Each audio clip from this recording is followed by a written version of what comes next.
ఈరోజు మనకి చీరాల బీచ్కి వెళ్ళే దారిలో అన్న సైక్లింగ్ చేసుకుంటూ ఇక్కడికి వచ్చారు. నసరావుపేట నుంచి వచ్చారంట. అన్న చేసేదేమో సాఫ్ట్వేర్ జాబ్ అంట. అయితే హాబీ వచ్చేసరికి సైక్లింగ్ అన్న పిచ్చా బాగా ఇష్టం అంట సైక్లింగ్ అని. మనం కూడా ఎక్కువగా ఈ సైకిల్ మీద ట్రావెల్ చేస్తాం, వీడియోస్ చేస్తాం కదా. అన్నను చూడగానే అడిగాను. అన్న ఆయన గురించి ఇంట్రడక్షన్ చెబుతారు, వినండి. హాయ్, నా పేరు కపిల్. ఏం లేదు, సరదా అంతే సైకిల్ తొక్కడం. So early morning sunrises, mountains, beaches ఎవరికి ఇష్టం ఉండదు చెప్పండి. సో రోజు అట్లీస్ట్ 50 to 60 కిలోమీటర్స్ తొక్కడం అలవాటు. అపార్ట్ ఫ్రమ్ నా ప్రొఫెషన్ కాకుండా, అంటే మోస్ట్ ఆఫ్ ద టైం అందరికి అలానే అయిపోతుంది లైఫ్ అంతా. So for me I think cycle is one passion. Nature ఇష్టం బాగా, కొండలు చెట్లు ఇష్టం. అన్న మరి జాబ్ చేస్తున్నా అన్నారు కదా, జాబ్ ఎలా చేస్తారు? నీదంతా సైక్లింగ్ 50-60 కిలోమీటర్స్ ఎంత పడుతుంది నీకు యాక్చువల్గా రోజు మొత్తం మీద? I think I'll take 2.5 hours 3 hours. That's it. You wake up by 5 o'clock. You'll end up by 8:39. Go back home and start work from home. అంతే. మామూలుగా జాబ్ అంతకుముందు బెంగళూరా లేకపోతే? నేను బెంగళూరే, అంటే నేను half of my experience Hyderabad, half of experience Bengaluru. So ఇప్పుడు work from home చేస్తున్నాను. మామూలుగా ఇన్స్టాగ్రామ్ కానీ లేకపోతే యూట్యూబ్ కానీ ఇట్లా ఏమైనా ఒకటన్నా ఉందా అకౌంట్? ఏం లేదు, ఇన్స్టాగ్రామ్ అంటే ఉంది. 9 మందిని ఫాలో అవుతాను, వాళ్ళందరూ కూడా ట్రావెలర్సే. ఫేస్బుక్లో 4 ఫ్రెండ్స్ ఉన్నారు, నాకు 4 ఫ్రెండ్స్. అంటే ఫ్రెండ్స్ అంటే నాకు ఎప్పుడో పింగ్ చేసి వావ్ అని లైక్ పెట్టేవాళ్ళు కాదు. ఫ్రెండ్షిప్ అంటే డైలీ కమ్యూనికేషన్ ఉండాలి, ఎక్స్పీరియన్స్ షేర్ చేసుకోవాలి. సో 4 ఫ్రెండ్స్ ఉన్నారు ఫేస్బుక్లో. అలానే ఇన్స్టాగ్రామ్లో ఒక 9 మంది ఫ్రెండ్స్ ఉన్నారు. ఇంకా వాళ్ళే ఎవరైనా నచ్చితే ట్రావెలింగ్ వీడియోస్ చూడటం ఇంట్రెస్ట్, వాళ్ళని ఫాలో అవటం ఇంట్రెస్ట్. అంతమించి ఏం లేదు. అంతకుముందు మామూలుగా రామాపురం వెళ్తే అక్కడ ఒక ట్రావెలర్ వచ్చారు, ఒక అన్న మామూలుగా కనబడ్డాడు. నేను అంత పెద్ద ట్రావెలర్ కూడా ఏమి అనుకోలేదు. ఆయన హిమాలయాస్, పాకిస్తాన్ బార్డర్ సైడ్ నుంచి కూడా వచ్చారు. ఆ వీడియో కూడా పెట్టాను. నాకు ఎవరైనా ట్రావెలర్స్ మామూలుగా మన చీరాలు వస్తే నియర్ బై అయినా లాంగ్ నుంచి వచ్చిన ఎవరైనా కానీ ఇట్లాగే ఒక ప్యాషన్తో రావాలి. వాళ్ళు ఏ వర్క్ అయినా చేయనండి, వాళ్ళ ప్రొఫెషన్ ఏదైనా అయి ఉండవచ్చు. వాళ్ళు చేసే పని కాకుండా వాళ్ళకు ప్యాషన్ ఉండాలి. ఇప్పుడు నాకుంది యూట్యూబ్లో వీడియోస్ తీయటం, న్యూస్ రాయటం అనేది నా ప్యాషన్.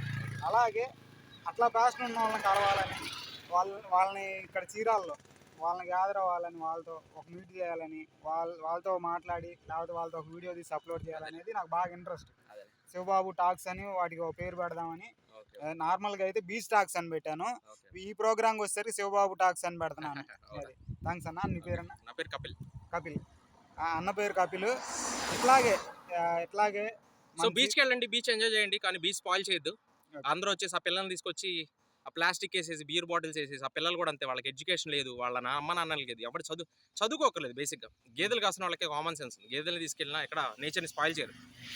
సో ఆవులు కాసుకునే వాళ్ళు, గేదెలు కాసుకునే వాళ్ళు ఇంకా అంటే వాళ్ళే యాక్చువల్గా ఎడ్యుకేటెడ్ ప్రాపర్గా, వాళ్ళు నేచర్ దగ్గర ఉంటారు కాబట్టి. మీ పిల్లల్ని తీసుకొస్తారు, మీరు కార్లో వస్తారు, half of the pollution on the way. బీచ్కి వచ్చాక అట్లీస్ట్ పిల్లలకు కూర్చోబెట్టి నేర్పించండి బీచ్ ఏంటి. ఆల్మోస్ట్ బీచ్లో ఒక 1 lakh మోర్ దెన్ ఆర్టిఫాక్ట్స్ ఉన్నాయి. మనకు తెలియని జీవాలు 10 lakhs ఉన్నాయి. అందుకని మన బీచ్కి వెళ్తే ఏంటంటే మన కనెక్టివిటీ ఉంటుంది. బీచ్కి మన బాడీలో కూడా ఏంటంటే 80% వాటరే ఉంది. అందుకనే మనం వాటర్ దగ్గరికి వెళ్ళగానే మేబీ వాటర్ మాట్లాడుకుంటే అనుకుంటా. రీసెంట్గా సర్వేస్లో ఏం తెలియదంటే, ఒక గులాబీ పువ్వుని ఒక వాటర్లో వేస్తే ఆ వాటర్ని చెక్ చేస్తే ఆ గులాబీ పువ్వు తీసేసాక ప్రెజెన్స్ అనేది గులాబీ పువ్వు వాటర్లో ఉంది. సో మనం ఏమనుకుంటాం అంటే ఓన్లీ బ్రెయిన్కి వుడ్కే మెమరీ ఉంటుంది అనుకుంటాం, వాటర్కి కూడా మెమరీ ఉంటుంది. సో మీ బీచ్కి వచ్చేసి ఇంటికి వెళ్ళిపోయి ఏదో సాధించామనుకుండా ఆ బీచ్ని కాపాడుకుంటే మనం బీచ్ని ఎంజాయ్ చేస్తాం, నేచర్ని కూడా ఎంజాయ్ చేస్తాం. అది ఉన్న వాళ్ళే ట్రావెల్ చేయాలి, లేకపోతే బీచెస్, సన్ రైజ్, మౌంటైన్స్ చూడాలి. లేకపోతే చూసిన వేస్ట్. అవేమి మీకు ఎనర్జీ, మీ నుంచి వాటికి ఏమి ఎనర్జీ రాదు. సో నేచర్ని స్పాయిల్ చేయకండి, ఎంజాయ్ చేయండి. I think there lot of fun. I think most of the people are focused on work and eating and sleeping like buffaloes. All you need is 4 hours of sound sleep. And there is a lot of చాలా ఉంది explore చేయడానికి లైఫ్లో. సోలోగా travel చేయండి, బాగుంటుంది, interesting ఉంటుంది. అలా ర్యాండమ్గా కలుస్తుంటారు, ఇప్పుడు శివాని కలిసినట్టే కలుస్తుంటారు. You can share, but keep the nature clean. So all the best Shiva, మీ టాక్స్కి సూపర్ హిట్ అవ్వాలని కోరుకున్నాం. ఓకేనా? అంతకుముందు ఎక్కడైనా ఎక్స్ప్లోర్ చేశారా? నేను మా ఊరి దగ్గర నుంచి ఒక 80 kilometers పల్లెటూర్లను ఎక్స్ప్లోర్ చేశాను. I been to from Chillurupeta, Vijayawada, I been there back and fourth.